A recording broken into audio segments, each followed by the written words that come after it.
Welcome to the Daily Calm. In today's session, we'll explore reactivity in our closest relationships. Start by taking a comfortable position and settle into your seat with a tall, straight back. Rest your hands in an easy, effortless way. And when you're ready, close your eyes. Bring a soft smile to the corners of your lips. Relaxing the tongue right at the root so it rests in the lower palate easily and gently.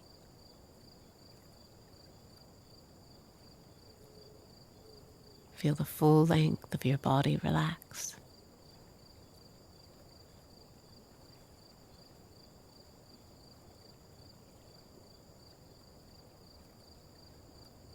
Now take a few deep breaths as you settle in, really filling up the chest and lungs. Feel your chest expand on the inhale. And then as you release the breath, feel the chest contract. Notice all the air releasing. And then inhaling deeply again, filling the chest and lungs up, up, up. And then release a slow exhale, letting go, letting go, letting go.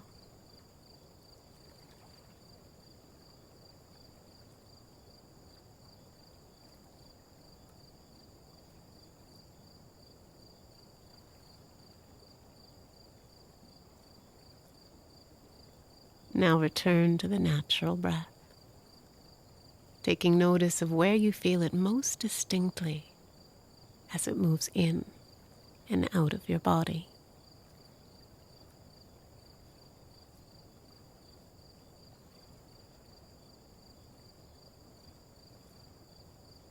Follow the rhythmic movement of the breath wherever you notice it most strongly. And stay with the entire length of the breath, from the beginning to the middle to the end.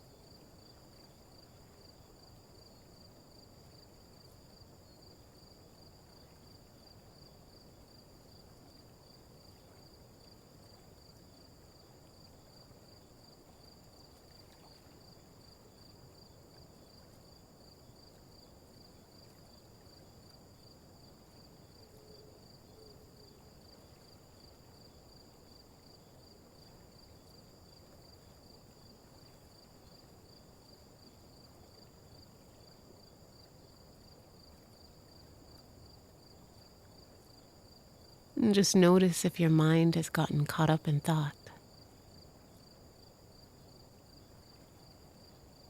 As we sit, we want to do our best to remain present and refrain from getting carried away by our thoughts.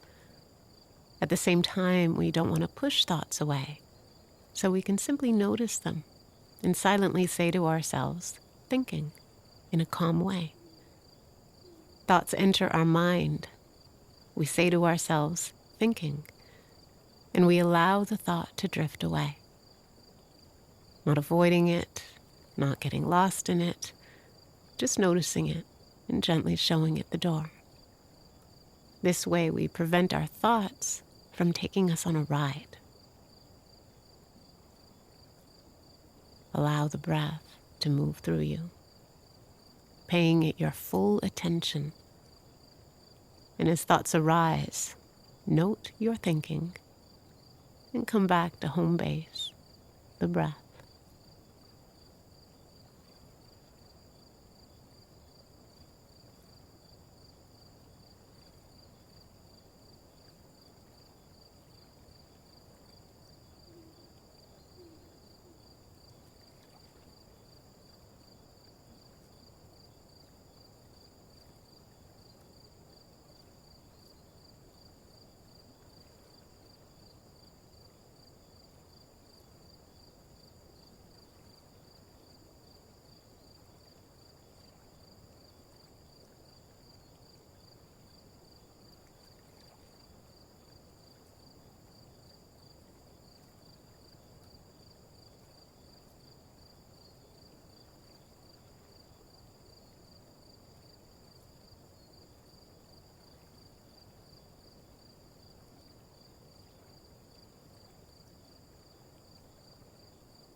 And now, gently relax your attention.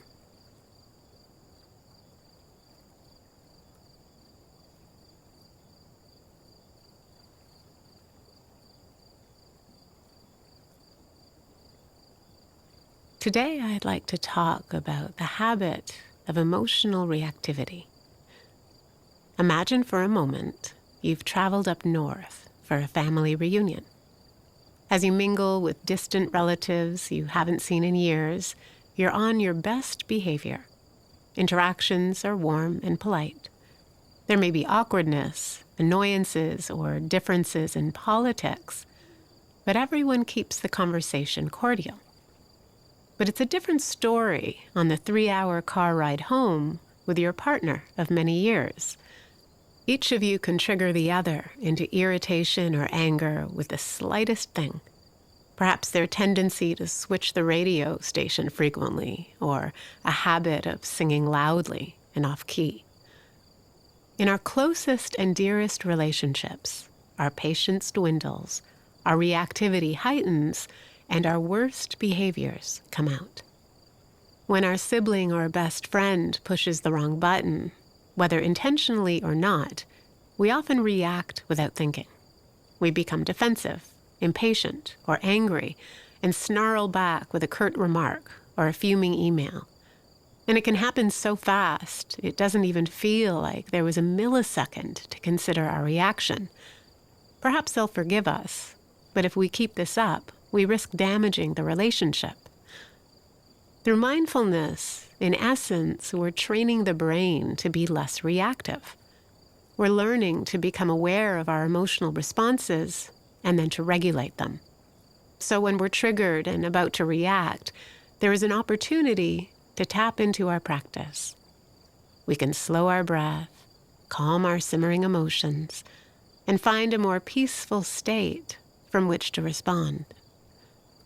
As Arianna Huffington said, we have little power to choose what happens, but we have complete power over how we respond. At first, we might create only a sliver of a space between the trigger and our reaction. But over time, the sliver becomes a crack, and then an inch, and then a space wide enough to stand.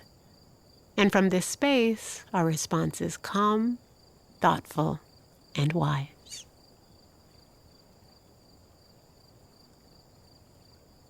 And as we end today's session, expand your awareness to sounds in the room.